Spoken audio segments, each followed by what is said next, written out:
എൻ്റെ പ്രിയമുള്ള സഹോദരങ്ങളെ, നമ്മൾ ചിന്തിക്ക്, ഭാര്യ മരിച്ചു, നമ്മൾ ഇന്ന് മരണ വീട്ടിൽ ഇവിടെ ഉണ്ടോയെന്ന് എനിക്കറിയില്ല കേട്ടാ. ഞാൻ ഇവിടുത്തെ നാടിൻ്റെ കാര്യമല്ല പറയണേ, ഞങ്ങളുടെ നാടിൻ്റെ കാര്യമാണ്. ആരെങ്കിലും മരിച്ചു കഴിഞ്ഞാൽ എല്ലാവർക്കും കയറി കാണാം. ആണിനും പെണ്ണിനും എല്ലാവരും കയറി ഇങ്ങനെ മയ്യത്ത് കാണാറുണ്ട്. അവസാനം മയ്യത്ത് കുളിപ്പിച്ചു, കഫം പൊതിയാൻ സമയമാകുമ്പോഴത്തേക്കും എന്നാ ഇടിയാന്നറിയാവോ കാണാൻ. ആണും പെണ്ണും ആദ്യം പെണ്ണുങ്ങളെ വിളിച്ച് കാണിച്ചു കൊടുക്കും, കണ്ടോ വരി വരിയായി നിൽക്കും, പിന്നെ ആണുങ്ങൾ. എൻ്റെ പ്രിയപ്പെട്ട സഹോദരങ്ങൾ, അവസാനം ഭർത്താവ് ഭാര്യയുടെ മയ്യത്തിൻ്റെ ചാരത്തിങ്ങനെ നിൽക്കുക. അപ്പൊ ചോദിക്കുക, പൊതിയാൻ പോവാ, ഇനി ആരെങ്കിലും കാണാനുണ്ടെങ്കിൽ കണ്ടോളെ. എന്താ പറയണേ? എടാ, മരിച്ചിട്ട് മയ്യത്ത് പൊതിയാൻ മൂക്കിൽ പഞ്ഞി വെച്ചിട്ട് കഫം പൊതി എടുത്തിട്ട് മുഖം മറയ്ക്കുന്നതിന് മുമ്പ് പെണ്ണിന്റെ വാപ്പയും കൂടപ്പറപ്പും ഭർത്താവും കുടുംബക്കാരും ചോദിക്കുക, ഇനി ആർക്കെങ്കിലും കാണാനുണ്ടോന്ന്. കൊണ്ടുവന്ന് കാണിച്ചു, പൊതിഞ്ഞു. പിന്നെ പള്ളി കൊണ്ടുപോയിട്ട് മയ്യത്ത് നിസ്കരിക്കും. നിസ്കാരം കഴിഞ്ഞിട്ട് അവിടെ വെച്ചൊന്ന് അഴിച്ചിട്ട് ചോദിക്കും, ഇനി ആർക്കെങ്കിലും കാണാനുണ്ടോ, ഇനി ആർക്കെങ്കിലും കാണാനുണ്ടോ. കണ്ടു, പൊതിഞ്ഞിട്ട് പള്ളിപ്പറമ്പിൽ കൊണ്ടുപോയി കബറിൻ്റെ അകത്ത് ഇറക്കി വെച്ചിട്ട് ചോദിക്കും, ഇനി ആർക്കെങ്കിലും കാണാനുണ്ടോ. സുബ്ഹാനല്ലാഹ്. ആരെ? ഇവന്റെ പെണ്ണും പിള്ളേ, ഇവന്റെ സ്വന്തം ഭാര്യയെ. എൻ്റെ പ്രിയപ്പെട്ടവരെ, നിങ്ങൾ ചിന്തിക്ക്, കബറിൻ്റെ അകത്ത് ഇറക്കി വെച്ചിട്ട് പിന്നെയും ചോദിക്കുന്നുണ്ട്, ആർക്കെങ്കിലും കാണാനുണ്ടോ. ഇവന്റെ വാപ്പായിക്കല്ല, ഇവനല്ല. എൻ്റെ പ്രിയമുള്ളവരെ, ഈ കാലം എവിടെ പോയി നിൽക്കുന്നു എന്ന് ചിന്തിച്ചു നോക്ക്. എടാ ചെറുപ്പക്കാരാ, നിനക്കിത് പറഞ്ഞാ മനസ്സിലാകൂല. മയ്യത്ത് പോലും കാണിക്കാൻ പാടില്ല എന്ന് പറയുമ്പോ നിനക്ക് മനസ്സിലാകില്ല. എന്തേ മനസ്സിലാകാത്തതിന്റെ കാരണം എന്തെന്നറിയുമോ? വിവാഹം കഴിച്ച് നിക്കാഹ് കഴിഞ്ഞ ഉടനെ അതാ ഓഡിറ്റോറിയത്തിന്റെ പന്തലിന്റെ അകത്ത് കെട്ടിയ പെണ്ണിനെ ചാരത്ത് നിർത്തിയിട്ട് കൂട്ടുകാരുടെ കൂടെ ഒരുമിച്ച് നിർത്തിയിട്ട് സെൽഫി എടുക്കുന്നവനാ. സ്വന്തം ഭാര്യയുടെ മയ്യത്ത് നാട്ടുകാരെ കാണിക്കരുതെന്ന് പറഞ്ഞാൽ ഇന്നത്തെ ചെറുപ്പക്കാർക്ക് മനസ്സിലാവൂല. കാരണം അവൻ കല്യാണം കഴിച്ചിട്ട് ആ കല്യാണത്തിന്റെ ഓഡിറ്റോറിയത്തിൽ തൻ്റെ കൂട്ടുകാരെ മുഴുവനും ഈ കെട്ടിയ പെണ്ണിന്റെ ശരീരത്തിലേക്ക് ചേർത്ത് നിർത്തിയിട്ട് ഫോട്ടോ എടുക്കാൻ നിന്ന് കൊടുക്കുന്ന ഇവൻ ഇത് തിരിയുമോ? അള്ളാഹു നമുക്ക് ഈമാൻ നൽകുമാറാകട്ടെ. പറ, അള്ളാഹു ഈമാൻ നൽകുമാറാകട്ടെ. അതിന് നിന്നുകൊടുക്കുന്ന പെൺകുട്ടികൾ, അതിന് നിന്നുകൊടുക്കുന്ന പെൺകുട്ടികൾ. എങ്കിൽ എൻ്റെ പ്രിയപ്പെട്ട പെങ്ങളെ, അള്ളാഹുവിന്റെ പ്രവാചകന്റെ പ്രിയപ്പെട്ട പൊന്നുമോള് മഹ്ദി ഫാത്തിമ ബീബി റളിയല്ലാഹു തആല അൻഹാ, ഫാത്തിമ ബീബി റളിയല്ലാഹു തആല അൻഹാ പടച്ചവനെ മരിക്കുന്നതിന് മുമ്പാണ് തന്റെ പ്രിയപ്പെട്ട ഭർത്താവിനോട് പറഞ്ഞു കൊടുത്തത്. അവിടെ നിന്ന് കൊടുത്ത വസിയത്ത് എന്തെന്നറിയുമോ? ഞാൻ മരിച്ചു കഴിഞ്ഞാൽ പകല് എന്നെ കബറടക്കരുത്, രാത്രിയിൽ വേണമെന്നെ കബറടക്കാൻ. അള്ളാഹുവിന്റെ പ്രവാചകന്റെ പൊന്നാര മകൾ അവിടുന്ന് തന്റെ കുടുംബത്തോട് പറയുകയാ, ഞാൻ മരിച്ചു കഴിഞ്ഞാൽ പകലെന്നെ കബറടക്കരുത്, രാത്രിയിലെ കബറടക്കാവൂ. മഹാനായ അലി ഇബ്നു അബീ ത്വാലിബ് റളിയല്ലാഹു തആല അൻഹു തന്റെ പ്രിയപ്പെട്ട ഭാര്യയോട് ചോദിക്കുന്നു, ഫാത്തിമ,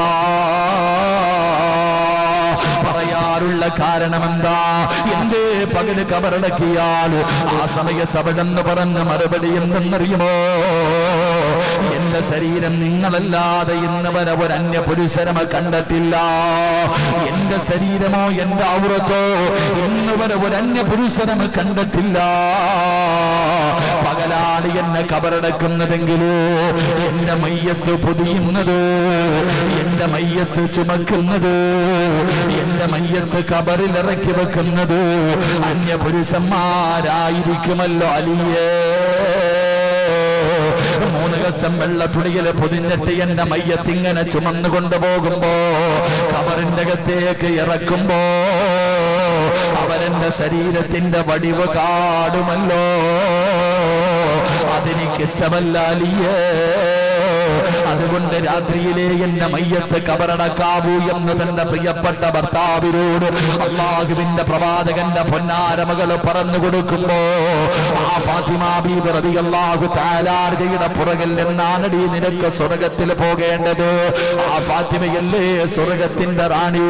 ആ ഫാത്തിമ ബീബിയുടെ പുറകിൽ നിന്ന് സ്വർഗ്ഗത്തിൽ പോകാൻ എന്റെ ഈ നാട്ടിലെ എത്ര പെങ്ങന്മാർക്കാ, എന്റെ ഈ നാട്ടിലെ എത്ര പെണ്ണുങ്ങൾക്കാ കഴിയുന്നത്. അതുകൊണ്ടാണ് എന്റെ പ്രിയപ്പെട്ടവരോട് പറയുകയാ, അല്ലാഹുവേ കണ്ണുകളെ സൂക്ഷിക്കണേടാ ചെറുപ്പക്കാരാ. ഹറാമ് കാണല്ലേ, അന്യപുരുഷന്റെ ശരീരം കാണല്ലേ, അന്യപുരുഷന്മാരുടെ സൗറത്ത് കാണല്ലേ, അന്യ പെണ്ണുങ്ങളുടെ ശരീരം കണ്ടുകൊണ്ട് ആസ്വദിക്കല്ലേ ചെറുപ്പക്കാരാ. നീ വിചാരിക്കും ഇത് സാധാരണ പാപമാണെന്ന്. ഒരിക്കലും നിങ്ങളങ്ങനെ കരുതരുത്, ഒരിക്കലും നിങ്ങളങ്ങനെ പറയരുത്. അതൊരു സാധാരണ പാപമല്ല. നിന്റെ ദുനിയാവും ആഖിറവും നഷ്ടപ്പെടുത്തി കളയുന്ന ഒരു വലിയ പാപമാ. ഒരു ചരിത്രം പറഞ്ഞു തരട്ടെ, അതിന്റെ ഗൗരവം മനസ്സിലാക്കാൻ നിനക്കൊരു ചരിത്രം പറയാ. എന്റെ പ്രിയപ്പെട്ട ചെറുപ്പക്കാരാ, അല്ലാഹുവിന്റെ പരിശുദ്ധമായ കഅബാലയത്തിന്റെ മതാഫിലൂടെ ഒരു മഹാനിങ്ങനെ തവാഫ് ചെയ്യുകയാണ്. അല്ലാഹുവേ പരിശുദ്ധമായ കഅബാലയമുണ്ടല്ലോ, അല്ലാഹുവിന്റെ അർശിന്റെ നേരെ താഴെയിരിക്കുന്ന പടച്ച റബ്ബിന്റെ കഅബാലയമുണ്ടല്ലോ, ഞാനും നിങ്ങളും നേരെ നിന്ന് നിസ്കരിക്കുന്ന പരിശുദ്ധമായ കഅബാലയമുണ്ടല്ലോ, സ്വർഗ്ഗത്തിൽ നിന്ന് കൊണ്ടുവന്ന ഹജറുൽ അസ്വദ് എന്ന് പറയുന്ന കല്ലുകൊണ്ട് അലങ്കരിച്ച അല്ലാഹുവിന്റെ പ്രവാചകന് ചുംബനം കൊടുത്ത, അല്ലാഹുവിന്റെ പ്രവാചകൻ തന്റെ ഹൃദയം ചേർത്ത് വെച്ച ആ പരിശുദ്ധമായ കഅബാലയത്തിന്റെ മതാഫിലൂടെ ഒരു മഹാനിങ്ങനെ നടക്കുമ്പോ ഒരു ചെറുപ്പക്കാരൻ കഅബാലയത്തിന്റെ കില്ല പിടിച്ചിട്ട് കരയുകയാ. അല്ലാഹുവേ കഅബാലയത്തിന്റെ കില്ല പിടിച്ചുകൊണ്ട് പടച്ച റബ്ബിനോട് പൊട്ടിക്കരഞ്ഞുകൊണ്ട് ദുആ ചെയ്യുകയാണ്. എന്താണ് പറയുന്നതെന്നറിയുമോ? അല്ലാഹുവേ എന്റെ സഹോദരങ്ങളുടെ ഗതി എനിക്ക് വരുത്തല്ലേ അല്ലാ. പടച്ച റബ്ബിനോട് പറയുകയാ, എന്റെ ജ്യേഷ്ഠന്മാരുടെ ഗതി എനിക്ക് വരുത്തല്ലേ അല്ലാ. ഈമാനുള്ള മരണം തരണേ അല്ലാ. ഇത് മാത്രമാണ് പറയുന്നത്, ഇത് മാത്രമാണ് പറയുന്നത്. എന്റെ ജ്യേഷ്ഠന്മാരുടെ ഗതി എനിക്ക് വരുത്തരുത്, എനിക്ക് ഈമാനുള്ള മരണം തരണേ അല്ലാ. കഅബാലയത്തിന്റെ കില്ല പിടിച്ചിട്ട് കരയുന്ന ചെറുപ്പക്കാരനെ കണ്ടപ്പോ ഈ മഹാനവിടെന്ന് ചോദിക്കുകയാ, മോനെ നീ എന്തേ ഇങ്ങനെ ദുആ ചെയ്യുന്നത്? പലരും നരകത്തിൽ നിന്ന് രക്ഷപ്പെടാറ്, പലരും നല്ല പടച്ചവനെ സ്വർഗം കിട്ടാറ്, ഇങ്ങനെ ഒരുപാട് കാര്യങ്ങൾ ദുആ ചെയ്യുമ്പോ നീ ഇതല്ലാതെ വേറെ ഒന്നും പറയുന്നില്ലല്ലോ. മാറ്റി നിർത്തിയിട്ട് ചോദിക്കുകയാ, എന്താണ് നിന്റെ സഹോദരങ്ങൾക്ക് സംഭവിച്ചത്? ആ ചെറുപ്പക്കാരൻ അവിടെ നിന്ന് പറഞ്ഞു കൊടുത്ത മറുപടി എന്തെന്നറിയുമോ? എനിക്ക് 2 ജ്യേഷ്ഠന്മാരുണ്ടായിരുന്നു, 2 സഹോദരങ്ങൾ ഉണ്ടായിരുന്നു.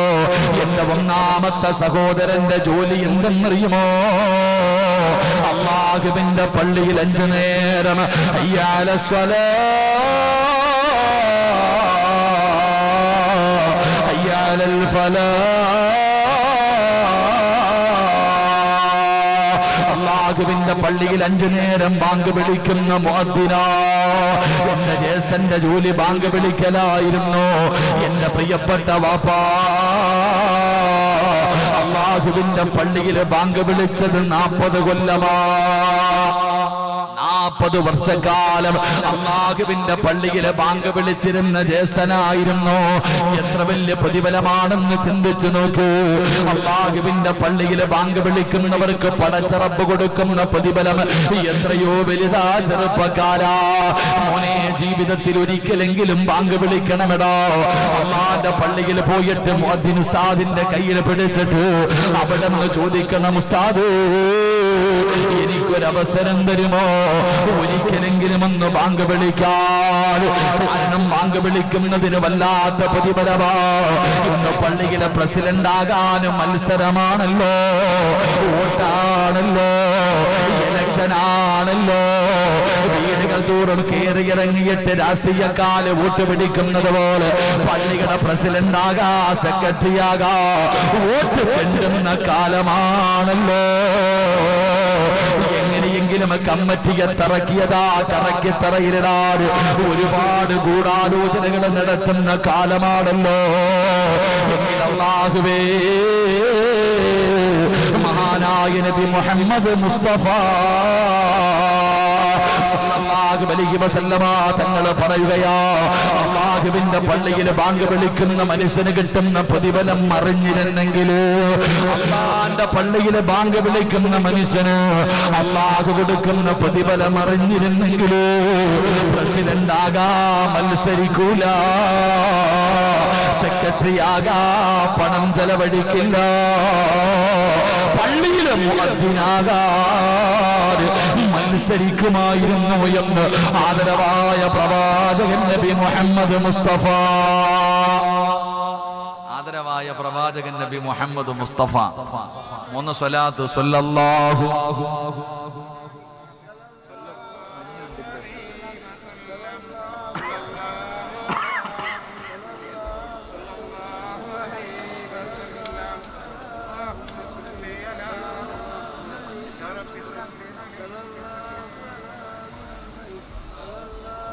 അള്ളാഹു സ്വീകരി. ഇത്തിരി ചൂടുവെള്ളം വേണം. ഇപ്പൊ നല്ല മഞ്ഞുണ്ടില്ലേ? ശബ്ദം അടഞ്ഞു. ഇതേപ്പാ മൈക്ക് സെറ്റുകാരനെ കുറ്റം പറഞ്ഞല്ല. മഞ്ഞ് വന്നു കഴിഞ്ഞാൽ നമ്മുടെ കാര്യത്തിൽ തീരുമാനം. നാളെ വയലുണ്ട്. അള്ളാഹു ശബ്ദം നിലനിർത്തി തിരുമാറാകട്ടെ. ഇവിടെ എങ്ങനെ അപ്പൊ ഇലക്ഷൻ ഉണ്ടോ? പള്ളിയിൽ പഞ്ചായത്ത് ഇലക്ഷൻ അല്ലപ്പാ, പള്ളിയിൽ ഇലക്ഷൻ ഉണ്ടല്ലോ. ഇവിടെ വോട്ടായില്ലോ. അള്ളാഹു കാത്തിരക്ഷിക്കുമാറാകട്ടെ. പള്ളിയുടെ പ്രസിഡന്റ് ആകാനേ പഞ്ചായത്ത് ഇലക്ഷൻ പോലെ പോവാ. അബൂബക്കറെ, ഞാനാ നിൽക്കണത്, വോട്ട് തരണം കേട്ടോ. എന്നാ ബിസ്മില്ലാഹിർ റഹ്മാനിർ റഹീം ബറക്കത്തിന് വെച്ചോ. നിങ്ങൾ ചിന്തിച്ചു നോക്കിക്കേ, പള്ളിയുടെ ആലോചിക്കേ, ആരുടെ പൈസയായ വാപ്പാ? ആരുടെ പൈസ എടുത്തിട്ടാ നീ ഇവിടെ ഇലക്ഷൻ നടത്തണേ? നിന്റെ കുടുംബത്തിൽ നിന്ന് കൊണ്ടുവന്നിട്ടാ? അള്ളാന്റെ പള്ളിയുടെ പൈസ നിന്നൊക്കെ അള്ള വെറുതെ വിടുവെന്ന് തോന്നുന്നുണ്ടോ? പടച്ചവും വെറുതെ വിടുമെന്ന് നിങ്ങൾ ആലോചിക്കേ. പണ്ടൊക്കെ വീട്ടിൽ പോയിട്ട് പറയും, ഹരിയാരെ പള്ളിയുടെ പ്രസിഡന്റ് ആകോ? അള്ളാണെ എനിക്ക് വേണ്ട, പോടാ എങ്ങനെ ഇതിന്റെ വഴി നോക്കിയപ്പോ എനിക്ക് സ്വർഗത്തിൽ പോകണം. നാട്ടുകാർ മുഴുവൻ അങ്ങോട്ട് പോയി പറഞ്ഞാലും ഇന്ന് പ്രസിഡന്റ്, അന്നത്തെ കാലത്ത് പഴയ കാലത്ത് പ്രസിഡന്റ് ആകാൻ ആള് വരൂല. ഇന്ന് അങ്ങനല്ല. അങ്ങോട്ട് പോയിട്ട് പൈസ എടുത്തിട്ട് പറയും എനിക്ക് വേണം വോട്ട്. വണ്ടി കൊണ്ടുവന്ന് പള്ളിയുടെ മുന്നിൽ ഇറക്കി വോട്ട് ചെയ്യാൻ. അള്ളാഹു കാത്തിരക്ഷിക്കുമാറാകട്ടെ. പൊന്നാര ചങ്ങാതിമാരെ, അധികാരമെന്ന് പറയുന്നത് തേടി പോകാനുള്ളതല്ല, തേടി വരാനുള്ളതാ. അധികാരമെന്ന് പറയുന്നത് ഒരിക്കലും അള്ളാന്റെ ഖുർആൻ എടുത്ത് നോക്ക്. തുഅതിൽ മുൽക മിമ്മൻ തശാ വതുഇസ്സു മൻ തശാ വതുദില്ലു മൻ തശാ. വ്യക്തമായിട്ട് അള്ളാഹ് പറഞ്ഞിട്ടുണ്ട്. ഇലക്ഷൻ വരുമ്പോൾ പള്ളിയിലെ ഖത്തീബ് ഇത് പറഞ്ഞു കൊടുക്കണം. കമ്മിറ്റിയുടെ മത്സരിക്കാൻ നിൽക്കുന്ന ഓരോ സ്ഥാനാർത്ഥികളെയും വിളിച്ചു നിർത്തിയിട്ട് പള്ളിയുടെ ഭരണം പിടിക്കാൻ വേണ്ടി തലകുത്തി മറിയുന്ന ഓരോ പള്ളിക്കുടിയിലേക്ക് പോകാതിരിക്കുന്ന വാപ്പായും മത്സരവാ. അങ്ങനെയുള്ളവരെ വിളിച്ചു നിർത്തിയിട്ട് ഈ ഒറ്റ ആയത്ത് ഓതി കൊടുക്കണം. തുഅതിൽ മുൽക മിമ്മൻ തശാ വതുഇസ്സു മൻ തശാ വതുദില്ലു മൻ തശാ. ഇതിന്റെ അർത്ഥം പറഞ്ഞ അപ്പ ഇട്ടിട്ട് പോകും. അള്ളാഹു കാത്തിരക്ഷിക്കുമാറാകട്ടെ. അല്ല പറഞ്ഞു, അധികാരമെന്ന് പറയുന്നത് നിന്നെ തേടി വരാനുള്ളതാ, നീ തേടി പോകരുത്. തേടി പോയാൽ അവസാനം മോശമായിരിക്കും. അള്ളാഹു കാത്തിരക്ഷിക്കുമാറാകട്ടെ. ഞാനത് പറഞ്ഞിട്ട് നിങ്ങളുടെ പള്ളിയിലെ പ്രസിഡന്റിന്റെ ഹൃദയത്തിൽ ഇടിത്തി വാരി ഇടുന്നില്ല. എന്റെ പ്രിയപ്പെട്ടവരെ, അധികാരം ചോദിച്ചു വാങ്ങിയ അള്ളാഹു ദുനിയാവിൽ അവന് 3 ശിക്ഷ കൊടുക്കും. അള്ളാഹു കാത്തിരക്ഷിക്കുമാറാകട്ടെ. ഉറക്കപ്പറ, അള്ളാഹു കാത്തിരക്ഷിക്കുമാറാകട്ടെ. ആരെങ്കിലും അധികാരം ചോദിച്ചു വാങ്ങിയാൽ അവന് ദുനിയാവിൽ 3 ശിക്ഷ അള്ളാഹു കൊടുക്കും. അള്ളാഹു കാത്തിരക്ഷിക്കുമാറാകട്ടെ. പറഞ്ഞരട്ടെ? പറയണോ? വേണോ? ഒന്ന് കൈവക്കിക്കേ. അപ്പൊ ഇവിടുത്തെ പ്രസിഡന്റ് ആരാപ്പാ? ഇവിടുത്തെ പ്രസിഡന്റ് ആരാ? പുറകിലിരിപ്പുണ്ട്. ചിരിച്ചുകൊണ്ടിരി. നാളെ പരലോകത്തും ചിരിക്കണം കേട്ടാ, ഇല്ലെങ്കിൽ വലിയ കഷ്ടപ്പാടാ. അള്ളാഹു കാത്തിരക്ഷിക്കുമാറാകട്ടെ. അള്ളാഹു, അങ്ങനെ ഞാൻ കുറ്റം പറഞ്ഞതല്ല. അധികാരം ഒരിക്കലും ചോദിച്ചു വാങ്ങരുത്. എൻ്റെ പ്രിയ സുഹൃത്ത് ഷരീഫുക്ക വല്ലാത്ത സ്നേഹമാ, ഒരു കൂടപ്പറപ്പിനെ പോലെ സ്നേഹിക്കുന്നു. എൻ്റെ അടുത്ത് പറഞ്ഞു, ഉസ്താദെ, നാട്ടുകാരെല്ലാവരും കൂടെ എന്നെ ജമാഅത്തിന്റെ പ്രസിഡന്റ് ആക്കാൻ നിൽക്കുക, എന്ത് വേണം? ഞാൻ ചോദിച്ചു, തീക്കട്ടയുടെ മുകളിൽ കയറി ഇരിക്കുന്നത് ഇഷ്ടമാണോ? അപ്പോഴേ ഞാൻ ചോദിച്ചു, തീക്കട്ടയുടെ മുകളിലേക്കാ കയറിയിരിക്കാൻ പോകുന്നത്. കാരണം നിസാരമല്ല, ഈ ജമാഅത്തിന്റെ പ്രസിഡന്റ് തന്റെ പള്ളിയുടെ ഓഫീസ് റൂമിന്റെ അകത്ത് ഇങ്ങനെ ഇരിക്കുക, പള്ളിയുടെ കാര്യം ഇങ്ങനെ എഴുതിക്കൊണ്ടിരിക്കുന്ന സമയത്ത് അദ്ദേഹത്തിന്റെ പ്രിയപ്പെട്ട മക്കൾ ആരെങ്കിലും അടുത്തു വന്നിട്ട് ഒരു എന്തിന് അടുത്തു വന്നിട്ട് ഒരു ചെക്ക് കൊണ്ടുവന്ന് കൈ കൊടുത്തിട്ട് പറഞ്ഞു, വാപ്പാ പൈസ മാറാനാ ഒന്ന് ഒപ്പിട്ടതാ. ജമാഅത്തിന്റെ പ്രസിഡന്റിന്റെ മുന്നിൽ സ്വന്തം മക്കള് അക്കൗണ്ടിൽ പൈസ കിടപ്പുണ്ട്, പള്ളിയുടെ പൈസയല്ല, അദ്ദേഹത്തിന്റെ സ്വന്തം സമ്പാദ്യം ചെക്ക് കൊണ്ടുവന്ന് കൊടുത്തിട്ട് പറഞ്ഞു ഒരു ഒപ്പിട്ട് തരാൻ. ആ കയ്യിലിരുന്ന പേനയെടുത്തിട്ട് അതിനകത്ത് ഒപ്പിട്ട് കൊടുത്ത, അള്ളാഹുബേ എനിക്ക് നരകത്തിൽ പോകാൻ സമ്മതമാണെന്നാ എഴുതി കൊടുക്കുന്നത്. അള്ളാഹു കാത്തുരക്ഷിക്കുമാറാകട്ടെ. ആ പേന ആരുടെയായിരുന്നു? സർ പ്രസിഡന്റിന്റെ പോക്കറ്റിൽ ഇരുന്നതല്ല, പള്ളിയുടേതായിരുന്നു. ഈ നാട്ടുകാരുടെ. അതാണ് എൻ്റെ പ്രിയപ്പെട്ടവരെ. അതുകൊണ്ട് കമ്മിറ്റിക്കാരെ ഞാൻ ഭയപ്പെടുത്തുന്നില്ല, അള്ളാഹു കാത്തുരക്ഷിക്കുമാറാകട്ടെ. ഞാൻ പറഞ്ഞത്, പള്ളിയിൽ ബാങ്ക് വിളിക്കുന്ന മനുഷ്യന് കിട്ടുന്ന പ്രതിഫലം അറിഞ്ഞിരുന്നെങ്കിൽ മുഅദ്ദിന് വേണ്ടി വോട്ടെടുപ്പ് നടക്കുമായിരുന്നു. അള്ളാഹു കാത്തുരക്ഷിക്കുമാറാകട്ടെ. ഇവിടുത്തെ മുഅദ്ദിൻ ആരാപ്പ? പള്ളിയിലെ മോദി സാഹിബ് ഉണ്ടോ? ആരാ? എൻ്റെ പൊന്നാര ചങ്ങാതി, സ്വർഗത്തിൽ പോകുമ്പോൾ നമ്മളെ കൂടെ പരിഗണിക്കണം കേട്ടാ. വലിയ ചങ്ങാതിയാ, പ്രായം കുറവാണെന്ന് തോന്നുന്നു. പക്ഷെ ഈ നാട്ടിലെ ഏറ്റവും വലിയ പ്രതിഫലം ഈ ഇരിക്കണ പാവപ്പെട്ടവനാ. അള്ളാഹു സ്വർഗം കൊടുക്കുമാറാകട്ടെ.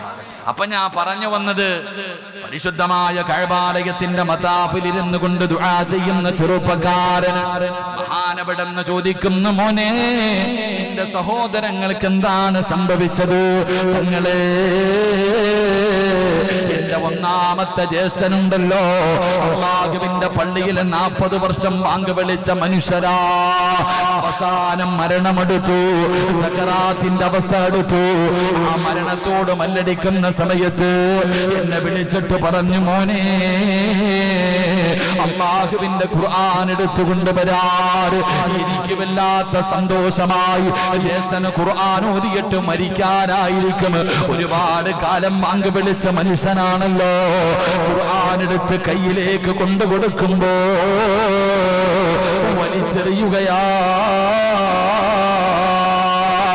എനിക്കിതിൽ വിശ്വാസമില്ലെന്ന് പറഞ്ഞ് ഖുർആൻ വലിച്ചെറിയുകയാണ്.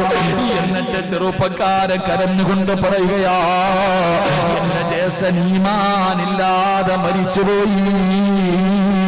എന്റെ ജ്യേഷ്ഠന്റെ അവസാനം മോശമായിരുന്നു. ചെറുപ്പക്കാരൻ കരയുകയാണ്, ചെറുപ്പക്കാരൻ കരയുകയാണ്. എന്റെ രണ്ടാമത്തെ സഹോദരനുണ്ടല്ലോ, അതേ പള്ളിയിൽ തന്നെയാണ് ബാങ്ക് വിളിച്ചത്. എന്റെ ജ്യേഷ്ഠനും അതുപോലെ 10-30ഓളം വർഷം, ഒരുപാട് കാലം എന്റെ രണ്ടാമത്തെ ജ്യേഷ്ഠനും ബാങ്ക് വിളിച്ചു. രണ്ടാമത്തെ ജ്യേഷ്ഠന്റെയും ആഖിബത്ത് മോശമായ മരണമാ. രണ്ടുപേർക്കും ഈമാനുള്ള മരണം കിട്ടിയില്ല. പടച്ചറപ്പേ, അതേ പള്ളിയിൽ തന്നെയാണ് ഞാനാണ് ഇപ്പൊ ബാങ്ക് വിളിക്കുന്നത്. എന്റെ 2 ജ്യേഷ്ഠന്മാര് ബാങ്ക് വിളിച്ച അതേ പള്ളിയിൽ തന്നെയാണ് ഞാൻ ബാങ്ക് വിളിക്കുന്നത്. അല്ലാ, എന്റെ സഹോദരങ്ങളുടെ ഗതി എനിക്ക് വരുത്തല്ലേ അല്ലാ. ഞാനതാണ് അല്ലാഹുവിനോട് ദുആ ചെയ്യുന്നത്. പടച്ചറപ്പേ, മഹാനവറുകളുടെ കണ്ണ് നിറയുകയാ, മഹാനവറുകളുടെ കണ്ണ് നിറയുകയാണ്. എന്തോ പാപമാ ചെയ്തത്. ഇവ രണ്ടുപേരുടെയും മരണം മോശമാകാണ്. ഇവര് കള്ള് കുടിക്കുന്നവരായിരുന്നില്ല, അവർ വ്യഭിചരിക്കുന്നവരായിരുന്നില്ല, അവര് പലിശ നിന്നുന്നവരായിരുന്നില്ല, അവർ അഹങ്കരിച്ച് നടന്നവരായിരുന്നില്ല, അവര് ശിർക്ക് ചെയ്തവരായിരുന്നില്ല, അവര് നിസ്കരിക്കുന്നവരായിരുന്നു, അവര് ഖുർആൻ ഓതുന്നവരായിരുന്നു, അവര് സദഖ കൊടുക്കുന്നവരായിരുന്നു, അവര് സ്വലാത്ത് പറയുന്നവരായിരുന്നു, അവര് വഅദ് കേൾക്കുന്നവരായിരുന്നു. എന്നിട്ടും അവരുടെ അവസാനം മോശമാകാറുള്ള കാരണം എന്തെന്നറിയുമോ? അവരുടെ ജീവിതത്തിൽ ഒരു പാപം ചെയ്യുന്നവരായിരുന്നു. ഒരേ ഒരു തെറ്റ് അവരുടെ ജീവിതത്തിൽ ഉണ്ടായിരുന്നു. വാപ്പാ നിനക്കുമുണ്ട്, പെങ്ങളെ നിനക്കുമുണ്ട്. ചെറുപ്പക്കാരാ, ഒരു പാപം നിന്റെ ജീവിതത്തിലുണ്ടോ എന്ന് നോക്കടാ. മഹാനവറുകളോട് കരഞ്ഞുകൊണ്ട് പറയുകയാ,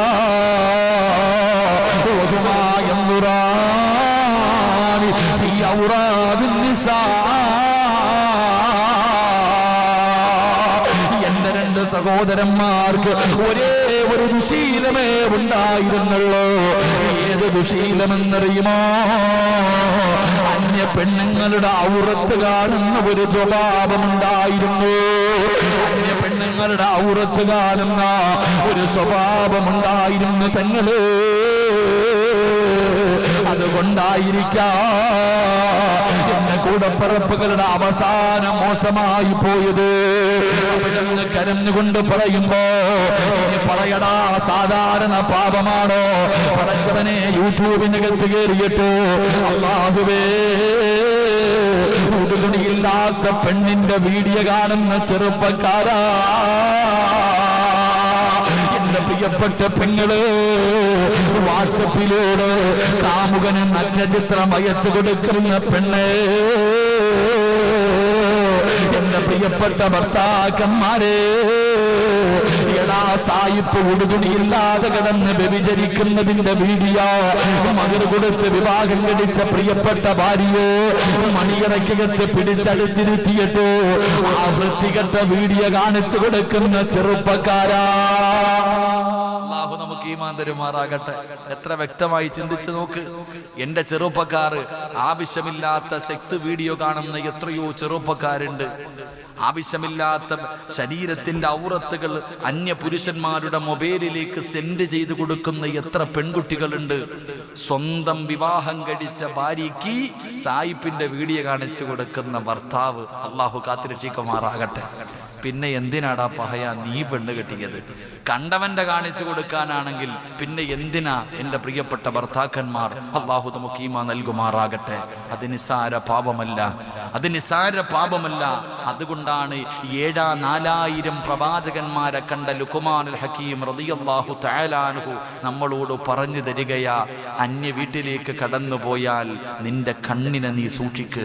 കാരണം നിന്റെ സ്വർഗവും നരകവും ആ കണ്ണിലുണ്ട്. നിന്റെ സ്വർഗവും നരകവും ആ കണ്ണിനെ നീ സൂക്ഷിച്ചാൽ അള്ളാഹു നിനക്ക് സ്വർഗം തരും. ആ കണ്ണിനെ നീ സൂക്ഷിച്ചില്ലെങ്കിൽ നീ നരകത്തിന്റെ അടിത്തട്ടിൽ പോയി വീഴും. അള്ളാഹു നമ്മളെ കാത്തിരക്ഷിക്കുമാറാകട്ടെ. അള്ളാഹു നമ്മളെ കാത്തിരക്ഷിക്കുമാറാകട്ടെ. എൻ്റെ പ്രിയമുള്ളവരെ, സംഘാടകർ നിങ്ങളുടെ മുന്നിലേക്ക് കടന്നു വരികയാ. എന്തിനു വേണ്ടി എന്നറിയുമോ? ഈ നാട്ടിലെ അള്ളാഹുവെ, ഈ നാട്ടിലെ പെൺകുട്ടികളെ സാലിഹത്തുകളാക്കാൻ, ഈ നാട്ടിലെ പെൺകുട്ടികൾക്ക് ഇൽമു പഠിപ്പിക്കുന്ന ഒരു ബിൽഡിംഗ് കിട്ടുന്നതിന് വേണ്ടി, ഒരു നല്ല ലക്ഷ്യത്തോടു കൂടി ആ മക്കള് ബക്കറ്റുമായിട്ട് നിങ്ങളുടെ മുന്നിലേക്ക് കടന്നു വരുന്നത്. ഒരു ചാക്ക് സിമെന്റിന്റെ പൈസ, ഒരു കല്ലിന്റെ പൈസ നിങ്ങൾക്ക് ആർക്കെങ്കിലും കൊടുക്കാൻ കഴിയുമോ? എന്റെ പ്രിയപ്പെട്ടവരെ, ആൺമക്കളെ പഠിപ്പിക്കാനല്ല, നിങ്ങൾ നല്ലതുപോലെ മനസ്സിലാക്ക്, നാട്ടിലെ പെൺകുട്ടികളെ പഠിപ്പിക്കാനാണ്. അവർക്ക് ദീനീപരമായിട്ടുള്ള കാര്യങ്ങളെ പഠിപ്പിച്ചു കൊടുക്കുന്നതിന് വേണ്ടിയാണ് ഈ മക്കള് നിങ്ങളുടെ മുന്നിലേക്ക് കടന്നു വരുന്നത്. അത് സാധാരണ ഒരു അറബി കോളേജ് പോലെ നിങ്ങൾ തെള്ളിക്കളയേണ്ട കാര്യമല്ല, വല്ലാത്ത പ്രതിഫലമാ. കാരണം ഒരു പെണ്ണ് രക്ഷപ്പെട്ട് കഴിഞ്ഞാൽ, ഒരു പെണ്ണ് നന്നായി കഴിഞ്ഞാൽ ഈ ലോകം തന്നെ നന്നാകുമടാ ചെറുപ്പക്കാരാ. ഒരു പെണ്ണ് നന്നായ ലോകം തന്നെ നന്നാവുകയാണ്. ഒരു പെണ്ണെങ്ങാനും തലതിരിഞ്ഞു പോയാ പടച്ചവനെ, എത്രയെത്രയോ കൊലകൊമ്പന്മാരെ മുട്ടതാ, ഒരുപാട് മഹാന്മാരെ താഴെ എത്തിച്ചത് പെണ്ണുങ്ങളാണല്ലോ. ഒരു പെണ്ണെങ്ങാനും പിഴച്ചു പോയാ പടച്ചവനെ, ഈ ലോകം തന്നെ നശിച്ചു പോകുമെന്ന് പറഞ്ഞത് വെറുതെയല്ല. അതുകൊണ്ട് ഈ നാട്ടിലെ പെണ്ണുങ്ങൾ അല്ലാഹുവിനെ ഭയക്കുന്ന പെൺമക്കളാകണം. ചെറുപ്പം മുതലേ ഖുർആനോദാ പഠിക്കുകയാണ്, നമസ്കരിക്കാൻ പഠിക്കുകയാണ്, പടച്ചവനെ നല്ല കാര്യങ്ങൾ പഠിക്കുകയാണ്, പടച്ചവനെ ഇസ്ലാമിന്റെ നിയമങ്ങൾ അനുസരിച്ച് ജീവിക്കാൻ പഠിക്കാനാ. അങ്ങനെ ഒരു സ്ഥാപനത്തിന് വേണ്ടിയാ നിങ്ങളുടെ മുന്നിലേക്ക് കടന്നു വരുന്നത്. മടി കാണിക്കല്ലേ, മടി കാണിക്കല്ലേ. കൊറോണ എന്ന് പറയുന്ന ഒരു വൈറസ് രോഗം കടന്നു വന്നിട്ട് വർഷം തികയാറായല്ലോ. എന്തേ സംഭവിച്ചത്? കോടീശ്വരന്മാരുടെ പണമൊക്കെ എവിടെ പോയി? ശാസ്ത്രലോകം മുഴുവനും പരാജയപ്പെട്ടു പോയത് ഒരു ചെറിയ വൈറസിന്റെ മുന്നിലാ. ലക്ഷക്കണക്കിന് ആൾക്കാർ ആറടി മണ്ണിന്റെ അകത്തെത്തിച്ചത് ഈ രോഗമാണല്ലോ. കോടാനുകൂടി ജനങ്ങള് തന്റെ കുടുംബത്തിൽ നിന്ന്, തന്റെ ഭാര്യയിൽ നിന്ന്, തന്റെ മക്കളിൽ നിന്ന്, തന്റെ മാതാപിതാക്കളിൽ നിന്ന്, സ്വന്തം വീടിന്റെ അകത്ത് നിന്ന് മാറ്റിയിരുത്തി ചിന്തിപ്പിക്കാറ് ഈ രോഗമൊരു കാരണമായതെങ്കിലോ ഈ പാവപ്പെട്ട മക്കൾ അവന് വീട് വെക്കാറല്ല, അവന്റെ പെങ്ങളെ കെട്ടിക്കാറല്ല, അവന് ഭക്ഷണം കഴിക്കാറല്ല. ഈ നാട്ടിലെ പെൺമക്കളെ ദീനീപരമായിട്ടുള്ള ഇൽമ പഠിപ്പിക്കുന്നതിന് വേണ്ടിയോ ഈ മക്കള് കടന്നു വരുമ്പോ കയ്യിലുള്ളതിലൊരു നല്ല സദക്ക എടുത്തോ, കൊടുത്താ കിട്ടുന്ന പ്രതിഫലമെന്താ? സദഖത്തു റദ്ദുൽ ബലാ. സദക്ക വിപത്തുകളെ തട്ടിമാറ്റുമെന്നാണ്, സദക്ക വിപത്തുകളെ തട്ടിമാറ്റുമെന്നാണ്. ക്യാൻസർ രോഗത്തിനെ മാറ്റാറ് മോനെ മരുന്നില്ലെന്നാരാടാ പറഞ്ഞത്? ക്യാൻസറിനെ മാറ്റാൻ മരുന്നില്ലെന്നാരാ പറഞ്ഞത്? മോനെ ഈ വരുന്ന ബക്കറ്റിന്റെ അകത്ത് മനസ്സറിഞ്ഞുകൊണ്ടൊരു സദക്ക ഇടടാ. ഏത് രോഗത്തിനെയും മാറ്റാറുള്ള മരുന്നാ, ഏത് സിഹറിനെയും ബാത്തിലാക്കാറുള്ള മരുന്നാ, ഏത് ശാപത്തെയും തകർക്കാറുള്ള മരുന്നാ, ഏത് പ്രയാസത്തെയും മാറ്റാറുള്ള മരുന്നാ. നബിയല്ലേ പറഞ്ഞത്? അതുകൊണ്ട് എല്ലാവരും മനസ്സറിഞ്ഞുകൊണ്ടൊരു സദഖയെടുത്തോ. എന്റെ പ്രിയപ്പെട്ട പെങ്ങളോ, കൊടുക്കുന്നത് സിറാജ് ഉസ്താദിനല്ല, ഇവിടത്തെ കമ്മിറ്റിക്കാരുടെ കയ്യിലല്ല, കൊടുക്കുന്നത് പടച്ചറപ്പിനാ. ഈ പ്രപഞ്ചം മുഴുവനെ വിലക്കി ഭരിക്കുന്ന രാജാതിരാജനായ മലിക്കുൽ ജബ്ബാറായ പടച്ചറപ്പിന്റെ കയ്യിലാ കൊടുക്കുന്നത്. ഒരിക്കലും വെള്ളപ്പൊക്കമുണ്ടായിട്ടത് തകർന്നു പോകില്ല, പടച്ചവനെ തീകരിച്ചു കളയില്ല. അല്ലാഹുവിന്റെ കയ്യിലാണ് കൊടുക്കുന്നത്. മനസ്സറിഞ്ഞുകൊണ്ടൊരു സദഖ എടുത്തോ. കരുണക്കടലായ അല്ലാഹ് ആരെല്ലാം മനസ്സറിഞ്ഞുകൊണ്ട് ഒരു സദഖ കൊടുക്കുന്നുണ്ടോ എല്ലാവിധ പ്രയാസങ്ങളും നീ മാറ്റണേ അല്ലാ. എല്ലാ രോഗങ്ങളും നീ ശിഫയാക്കണേ അല്ലാ. ക്യാൻസർ പോലെ, ട്യൂമർ പോലെ ഏതെങ്കിലും ഒരു മാരക രോഗത്തിന്റെ അണുക്കൾ അവരുടെ ശരീരത്തിലുണ്ടെങ്കിൽ ഒരു പനിയാക്കി മാറ്റണേ അല്ലാ. അതുകൊണ്ടൊരു സദഖ എടുത്തോ. സംഘാടകർ നിങ്ങളുടെ മുന്നിലേക്ക് വരികയാ. വസല്ലം അല്ലാഹു സ്വീകരിക്കുമാറാകട്ടെ.